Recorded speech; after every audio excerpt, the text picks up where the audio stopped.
The second time the old woman's knees buckled, I was already moving, my tray of coffee cups still spinning where I'd dropped it on table 6. I counted it later. 4 seconds between her hand finding the awning pole and her hand losing it. 4 seconds is nothing. 4 seconds is also everything, if you know what a face is telling you before the rest of the body agrees to listen. She was maybe 70, wrapped in a coat that cost more than my rent, and she was going gray around the mouth in a way no coat could fix. The lunch crowd on Holloway Street parted around her like she was a spill they didn't want on their shoes. 3 people lifted their phones. Nobody lifted her. "Ma'am." I got a hand under her arm before her hip found the curb. "Look at me." "Open your eyes." Her lids fluttered. Found me. Slid shut again. "Open your eyes," I said, sharper, because sharp is sometimes the kindest thing you can be. "Stay with me." "What's your name?" Core. The word died halfway.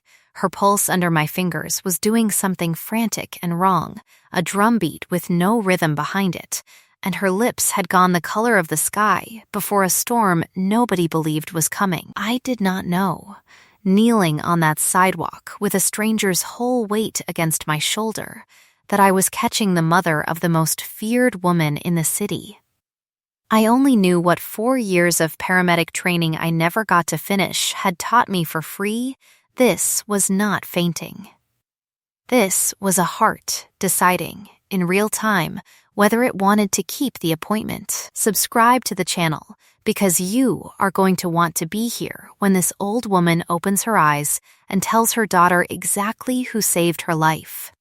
"Somebody call it in," I shouted, and miracle of miracles, somebody finally did. I eased her flat, checked her breathing against the pads of 2 fingers, found the pulse thin and racing under her jaw. A small silver brooch shaped like a bird had come loose from her collar in the fall. I closed my fist around it without thinking, the way you'd catch something before it could be lost, and kept my other hand steady on her sternum, counting. "Her medication," I said to the crowd, to no one. To the phones still filming instead of helping. "Does anyone know what she takes?"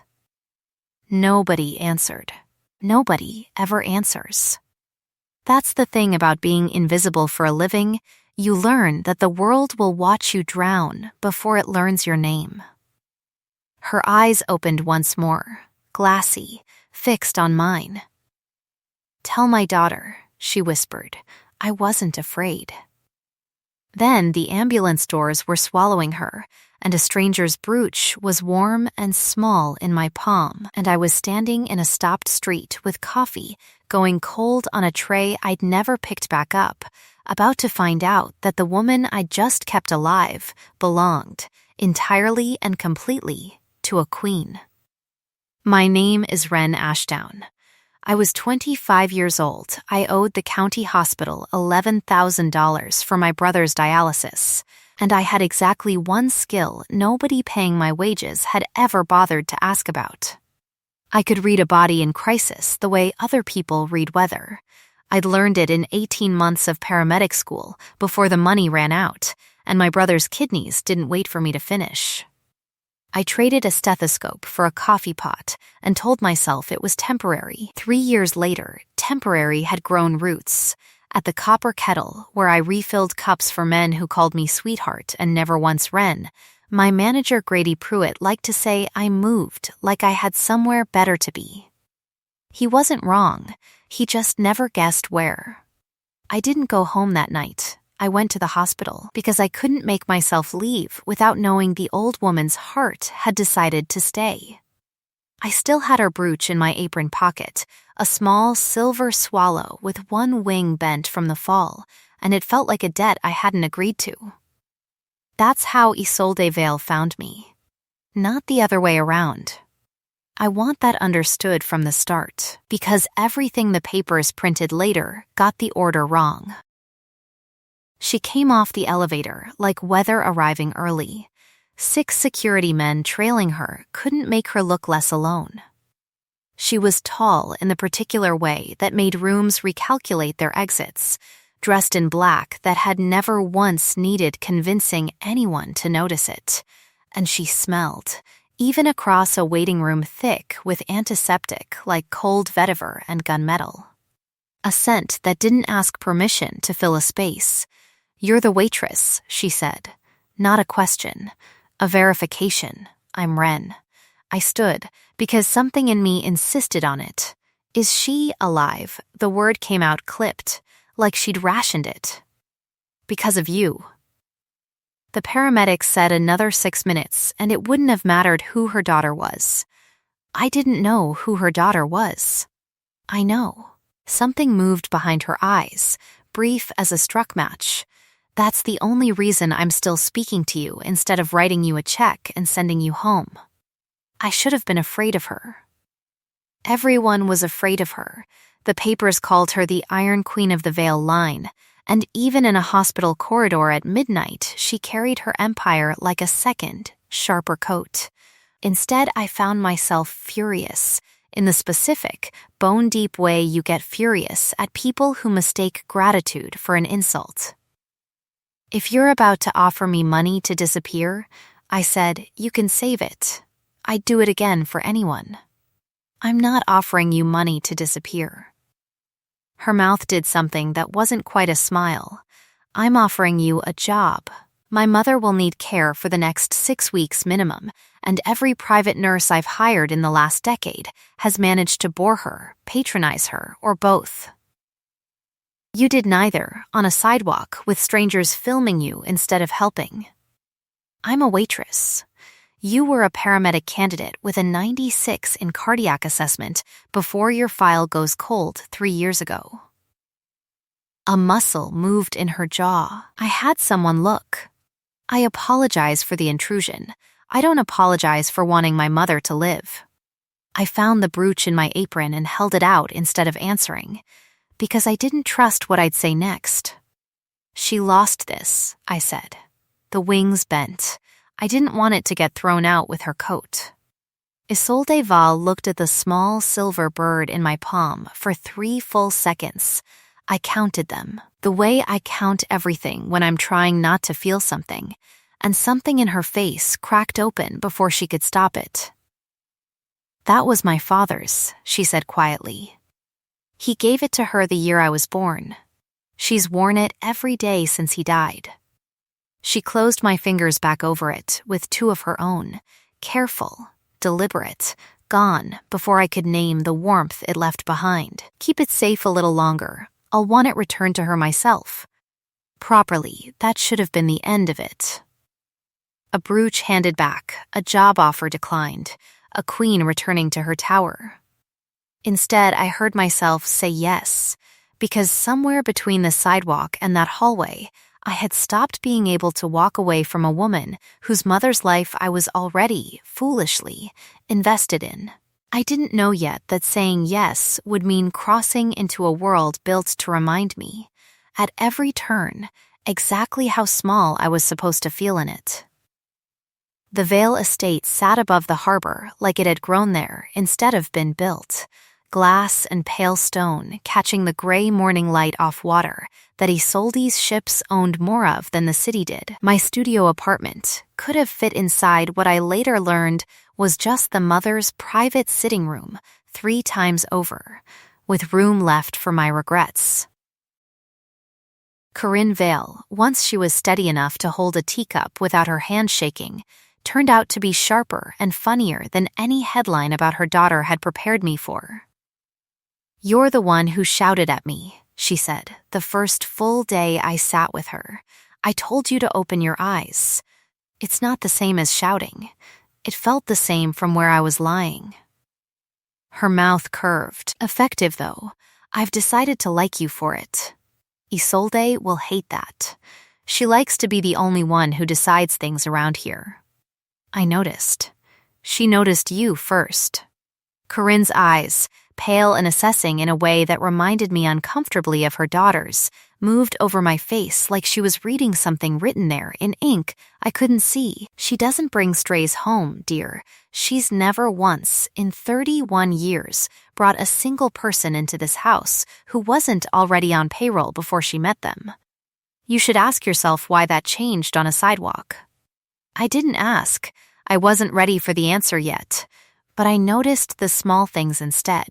The way you notice a draft before you find the window that's letting it in. A housekeeper, Mrs. Odell, who left a plate of food out for me every night I worked late, unasked.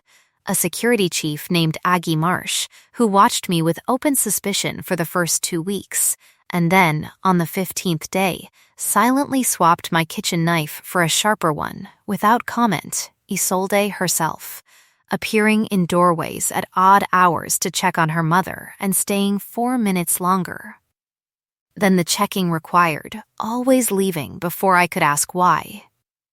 The wealth gap between us was not subtle. It was floors and thread counts and a security detail that knew my shift schedule better than I did.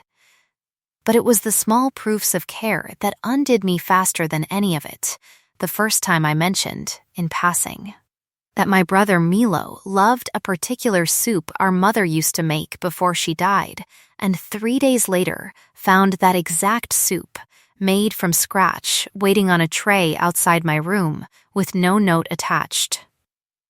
"You didn't have to do that," I told Isolde the next time I caught her in the hallway. "I didn't do it. A beat." "I told the kitchen what you'd said. That's not the same thing. It's close enough, is it? Not a question."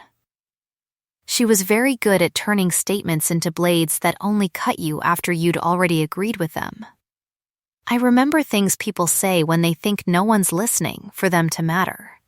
It's a bad habit. I've never found a way to break it. That was the first time I let myself believe Corinne might be right about the strays. The clue that should have warned me came 4 days later, delivered not by Isolde, but by a man named Desmond Cray, who introduced himself in the east hallway with a handshake that lasted exactly 1 second too long. "You're the little rescue," he said, smiling with all his teeth and none of his eyes. Chief Operating Officer. I run the parts of this family Isolde doesn't have patience for. His gaze slid down and back up, cataloging my uniform, my hands, my worth in that order. "Careful with her, dear. Isolde collects broken things she thinks she can fix. She tires of them eventually. All of them." "Careful with what?" I said. "Exactly?" "With believing you're the exception." His smile didn't move. "Corinne's medication is due at 4. Don't be late. We wouldn't want another incident." I filed it away as ordinary corporate cruelty, the kind every workplace grows like mold in its corners. I didn't yet know that Desmond Cray had been diluting Corinne Vale's heart medication for 3 weeks, timing her collapse to land 3 days before a shareholder vote he needed destabilized in his favor. And that the words "another incident" had come out of his mouth not as a threat, but as a promise he fully intended to keep. That night, for the first time, Isolde found me on the terrace instead of in a hallway, and stayed. "You've been quiet since Cray cornered you," she said. Not a question. Again, she rarely asked questions when a statement would do the work instead. "He's charming. He's a liar with excellent tailoring." She came to stand beside me at the rail, close enough that the vetiver and gunmetal of her filled the cold air between us, far enough that neither of us had to acknowledge it. "What did he say to you?"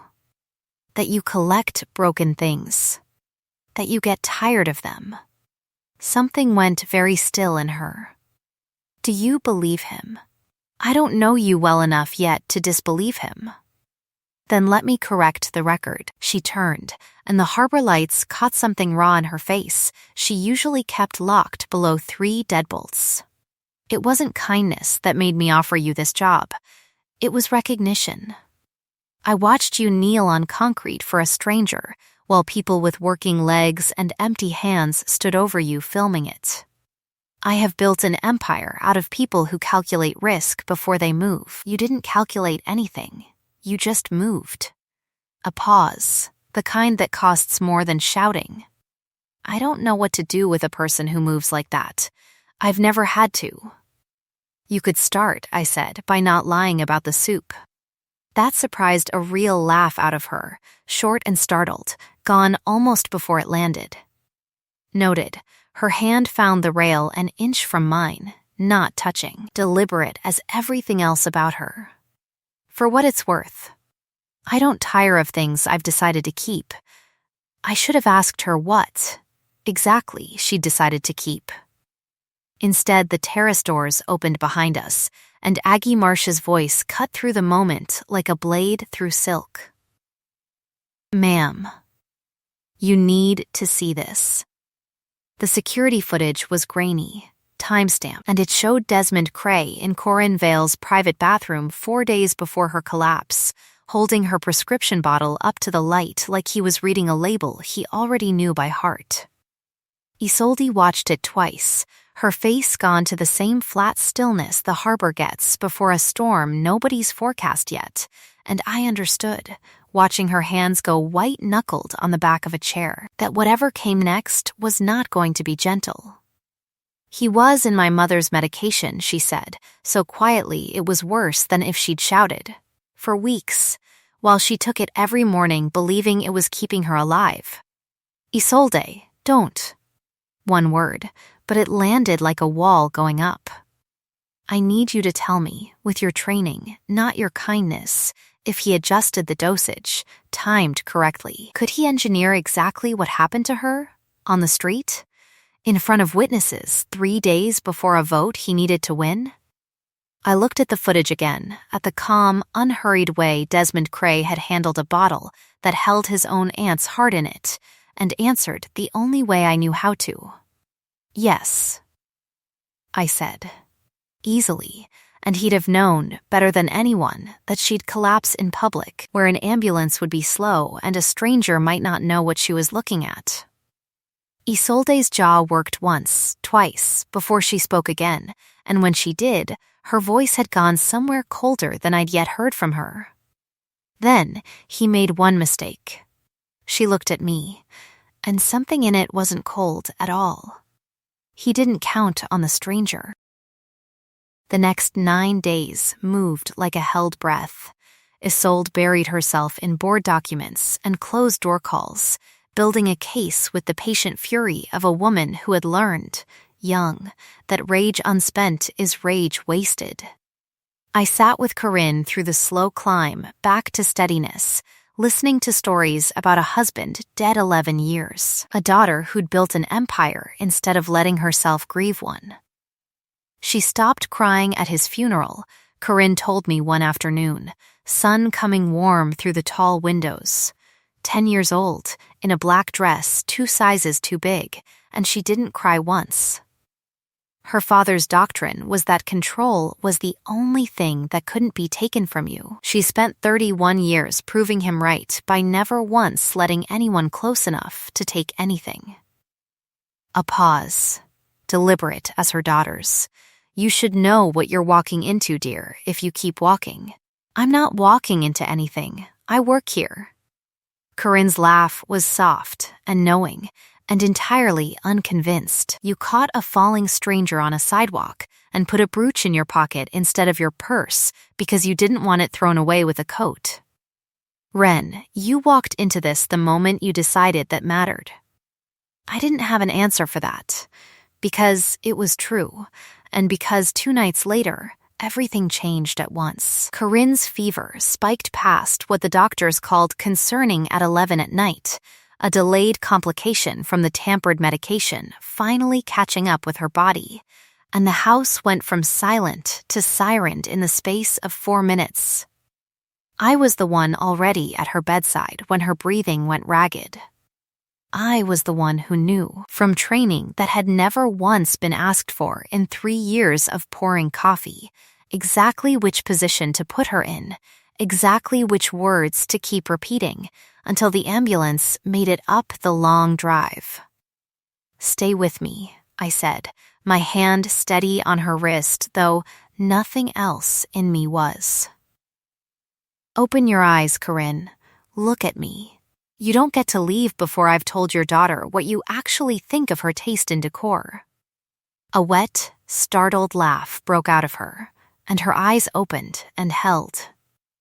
Isolde arrived in the doorway mid-crisis, still in the shirt she'd fallen asleep working in, and for the first time since I'd met her, I watched the Iron Queen of the Veil line stand utterly, completely helpless in her own hallway.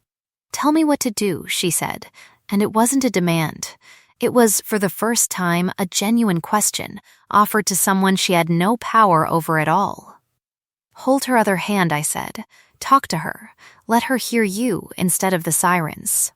She crossed the room and knelt at her mother's other side, and for the 6 minutes it took the paramedics to arrive, I watched a woman who commanded armies of lawyers and captains of industry hold her mother's hand and murmur every unfinished apology she'd apparently been saving for a day she'd hoped would never come. Corinne stabilized in the ambulance. She would live. But something had cracked open in that room that didn't close again once the sirens faded, and when Isolde finally turned to me in the empty hallway afterward, hands still shaking, the wall she'd spent 31 years building had a door in it I hadn't seen before. "You've saved her twice now," she said. "I had good training. You had training you shouldn't have needed to use twice in one house." Her hand came up, not quite touching my face, close enough that I felt the ghost heat of it. "Tell me to stop, Ren, and I will. I need you to know that before I say anything else. I haven't told you to stop yet." "No," something in her voice cracked, just slightly, just once. "You haven't." She didn't kiss me that night. She pressed her forehead to mine instead, both of us shaking from adrenaline that hadn't found anywhere to go, and stayed there long enough that when Aggie Marsh found us at dawn, neither of us had moved, and neither of us explained why. The scars came out slowly, over the week that followed, the way scars do when two people finally trust each other enough to stop performing being fine. Isolde told me about her father's murder, a rival shipping family, decades of grudge, a bullet meant for him on a dock he'd walked 1,000 times before the one that mattered. She told me about the year after, when her mother had gone quiet with grief and 10-year-old Isolde had decided, alone in an empty nursery that used to be her own, that control was the only love that couldn't be taken from her. "It wasn't strength," she said, one evening on the terrace, the vetiver and gunmetal of her gone soft and close in the dark. "It was armor. I mistook the two for 31 years. I'm only now learning the difference, and I'm learning it because a waitress told a dying stranger to open her eyes, and then did the same thing to me without meaning to. I told her about my mother's slow death, about Milo's kidneys, about the $11,000 I still owed, and the paramedic exam I never got to finish because grief doesn't wait politely for tuition deadlines. I used to think being invisible was a kind of safety, I told her. Nobody expects anything from a woman nobody's looking at. I see you. Isolde's hand found mine on the cold stone rail, no hesitation this time. I have seen you since the moment you knelt on that sidewalk. I don't know how to stop. Then, don't. The kiss, when it finally came, was slow and careful and asked permission twice before it took anything at all, her mouth a question against mine, my hands answering it before my voice could. Honeyed toast and warm rain met cold vetiver and gunmetal in the space between us, and for a long moment neither of us was an heiress or a waitress, a queen or a stray. We were just two women who had spent their whole lives being careful, finally choosing not to be. "Ask me with your words," she murmured against my mouth, "if you want this to go further tonight."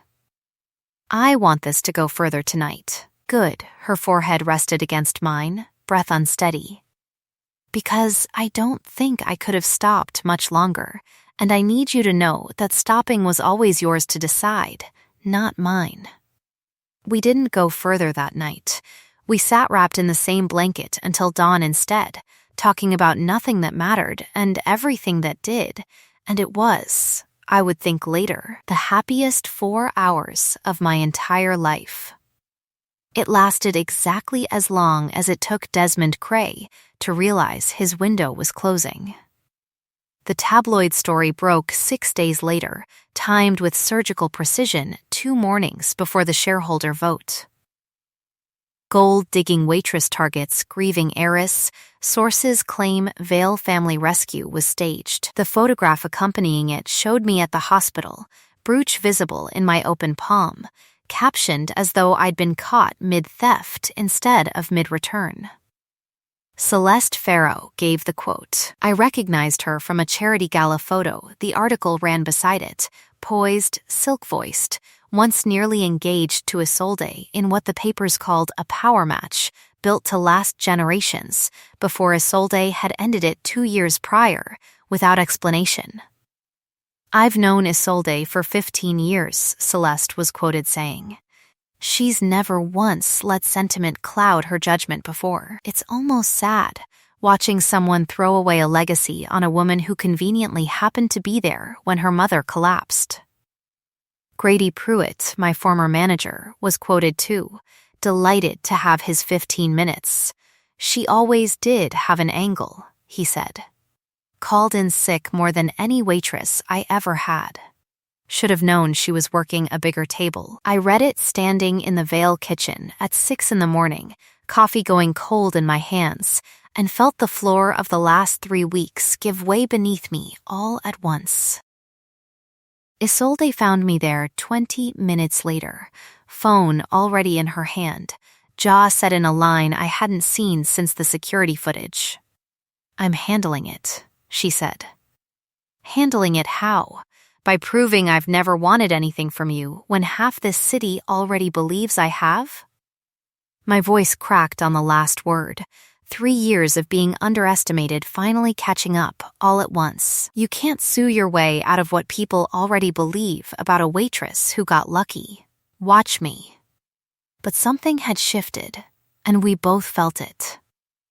The board meeting that afternoon went badly, Cray, working the story like a scalpel, moved a vote of no confidence in Isolde's judgment, citing erratic personal decisions, destabilizing shareholder trust, and won enough votes to force a 30-day review of her leadership. Isolde came home that night with a stillness in her that frightened me more than any shouting would have. You should go stay with your brother, she said, not looking at me. Until this settles, you're pushing me away. I'm protecting you. Finally, she turned, and the mask I'd watched come apart over 3 weeks was back, fully assembled, cold as the harbor in January. Cray wants a war. I intend to give him one. I won't have you standing in the blast radius while I do it. That's not protection. That's you deciding, alone, what I'm allowed to survive. The old fear rose in me, familiar as an old coat, the fear of being managed instead of chosen, handled instead of held. I've spent my whole life being told I'm too small for the room. I am not leaving this one, because you've decided the same thing with better manners. Ren, I read your file too, you know. My voice shook, but I didn't stop. Everyone who's ever really needed you left, or died, or got taken. You've decided the safest thing you can do for the people you love is to stand alone in front of the fire. That's not strength, Isolde. That's the same armor you told me you were learning to take off. She said nothing.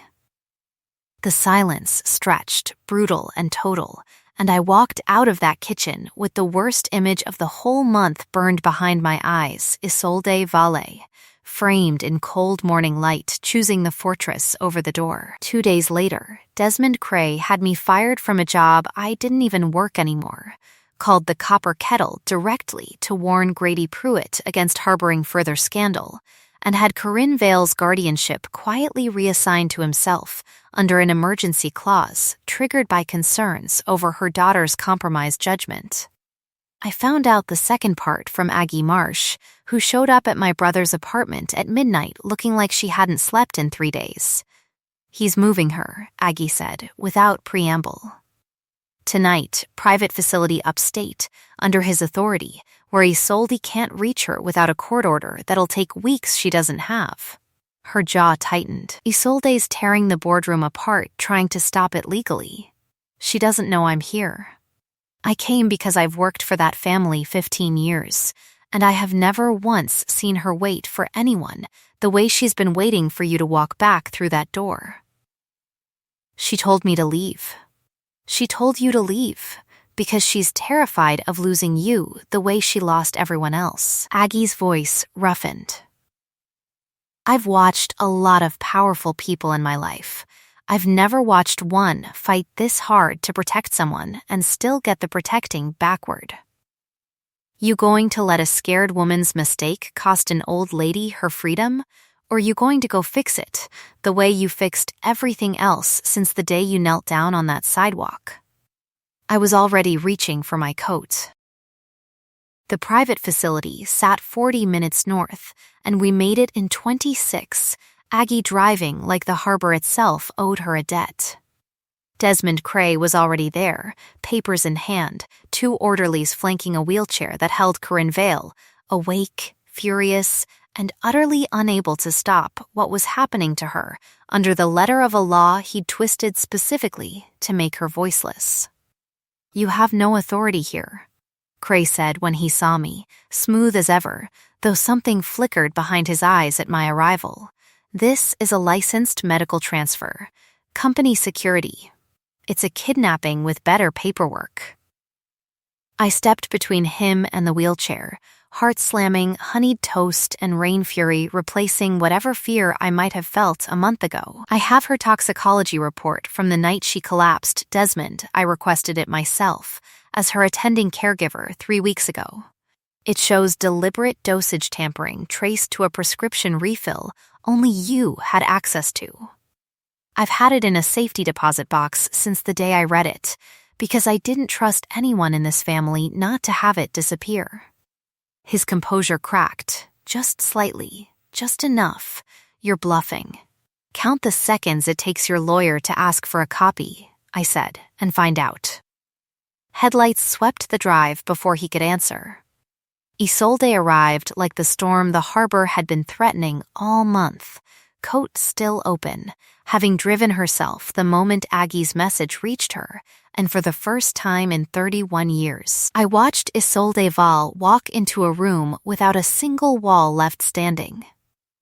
Let her go, Isolde said, voice low and absolutely final. Now, Desmond, or I promise you, whatever's left of your future after tonight won't be worth the paper you've forged it out of. You have no proof of anything. I have a witness who caught your hand in the bottle on camera, I said. A toxicology report with your fingerprints on the chain of custody, and a mother who never once, in 3 weeks of recovery, stopped telling me exactly who she trusted and who she didn't. I met his eyes, steady, done being afraid of men who mistook cruelty for power. You picked the wrong stranger to underestimate on that sidewalk, Desmond. I don't calculate risk. I just move. Isolde reached her mother's side, knelt, took both her hands. I'm sorry, she said, low and raw, meant only for Corinne, but loud enough that I heard every word of it. I let fear make your decisions for you. I let it make mine too. That ends tonight. Corinne's hand came up to cup her daughter's face, brooch-less collar and all, and even furious, even frightened, she managed to smile. Then stop apologizing, she said, and go be the daughter I raised. Finish this. Isolde stood and turned to Cray, and I watched 31 years of banked fury finally find its target. You drugged my mother's medication to force a vote, she said. You had your own family driven under emergency guardianship for profit. You will resign at the shareholder meeting in 2 days. on record, or I will personally see to it that every regulatory body in this state spends the next decade taking your empire apart nail by nail. That is not a threat. That is the last kindness you'll ever receive from me." 2 days later, the ballroom at the Vale Grand was packed floor to gallery for the shareholder meeting Cray had engineered to remove Isolde, and it became, instead, the room where he lost everything.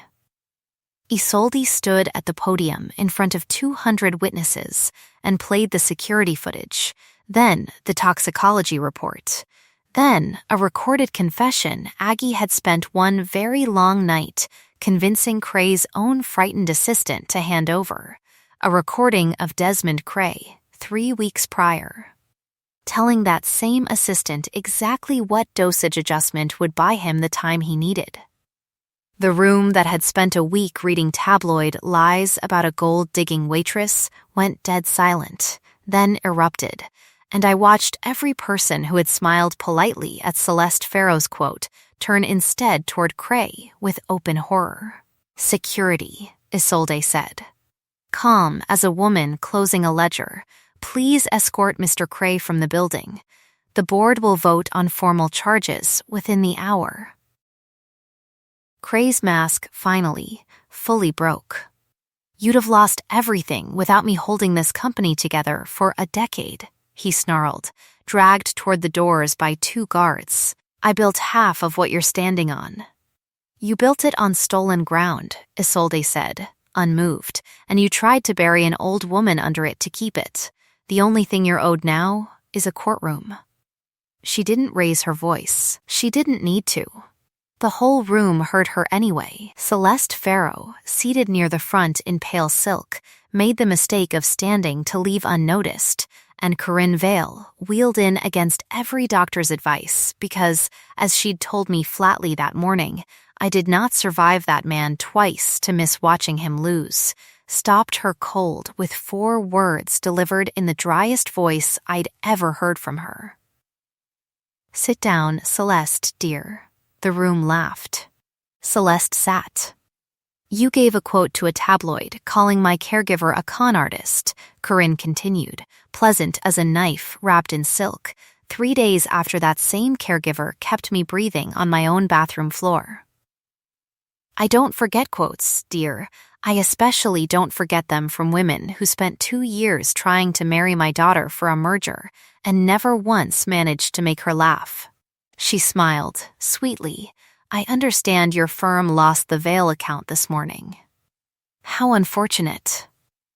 Grady Pruitt's comeuppance was smaller and no less satisfying, the Copper Kettle's regulars, reading the retraction printed 3 days later beside my photograph, this time captioned "Waitress, who saved the Queen's mother twice, stopped tipping the diner that had mocked her," and word travels fast in a harbor city. Grady closed for renovations within the month and never reopened. Isolde found me on the terrace afterward, ballroom noise still drifting up from below, and this time she didn't ask permission with her eyes before crossing the distance between us. She asked with her voice instead, low and certain. "Tell me to stop," she said, "and I will. I need you to know that will always be true, every single time, for the rest of however long you'll let me stand this close to you. I'm not telling you to stop. Then let me finish what I started saying in that kitchen before I ruined it by getting it backward." Her hand found my jaw, gentle, sure. "I love you. Not because you saved my mother twice, though God knows I'll be grateful for that until I die. I love you because you are the first person in 31 years who looked at everything I am, the armor, the empire, the cold, and decided to stay anyway. Not for the money, not for the name. For me. I love you too," I said. And it came out steadier than I expected, a fact I'd apparently known for weeks and only just found the courage to hand over, even when you're insufferable about protecting people the wrong way. Especially then, apparently a real smile, rare and unguarded. Ask me with your words, Ren, one more time. Tell me what you want.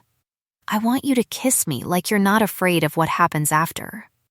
She did. Cold vetiver and gunmetal met honeyed toast and warm rain in the space between two women who had both spent their lives being careful, and for the first time since a sidewalk collapse 3 weeks prior, neither of us flinched from being seen.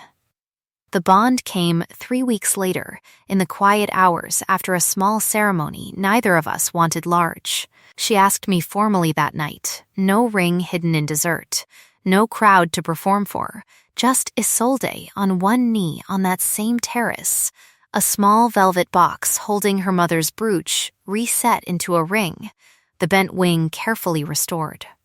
It was my father's gift to my mother, she said. It saved her life on a sidewalk before it ever became mine to give away. I can't think of anything more honestly ours. Ask me properly, I said, laughing through tears I hadn't planned on. Ren Ashdown, will you marry me? Will you let me spend the rest of my life proving that the day you told a dying stranger to open her eyes was the day my whole life finally did the same? Yes, I said. Obviously, yes.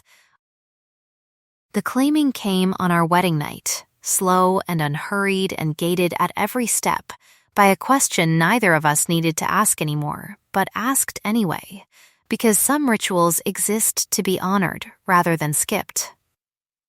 Tell me to stop, she murmured against my throat, and I answered with my hands instead of my voice, and when her teeth finally found the mark at my scent gland, the bond opened between us like a door that had been locked for 31 years, finally learning it was allowed to swing wide. 6 months later, the Copper Kettle's old building had become a free walk-in clinic Isolde funded, and I ran 2 afternoons a week, finishing, at last, the paramedic training grief had once stolen from me. Milo's kidneys held steady, his medical debt long since erased. Corinne wore her restored brooch every single day and liked to tell anyone who'd listen that her daughter had married the only person alive with the good sense to tell her to open her eyes. A year on the same terrace where a queen had first learned to stop apologizing for loving someone, Isolde and I stood at the rail in mourning light the color of honey, her hand in mine. The harbor glittering below like it had always known where this was going. It wasn't a sidewalk collapse that saved either of us, in the end. It was the choosing, made again and again, long after the crisis had passed and there was nothing left to prove. Being seen was never the destination. It was only ever the first 4 seconds of a much longer rescue, one that never really ends, because love, chosen every morning instead of assumed, doesn't know how to stop. The end. If a story about a woman who was never asked to matter, and chose to matter anyway, stayed with you tonight, that's exactly the kind of story this channel exists to tell, so take a moment to subscribe so you never miss the next one. I'd love to know, in the comments, what you would have done in Ren's place on that sidewalk, with everyone else just watching and filming instead of moving. Would you have knelt down too? Thank you for spending these hours with Ren and Isolde. Rest well tonight, and I'll see you inside the next story very soon.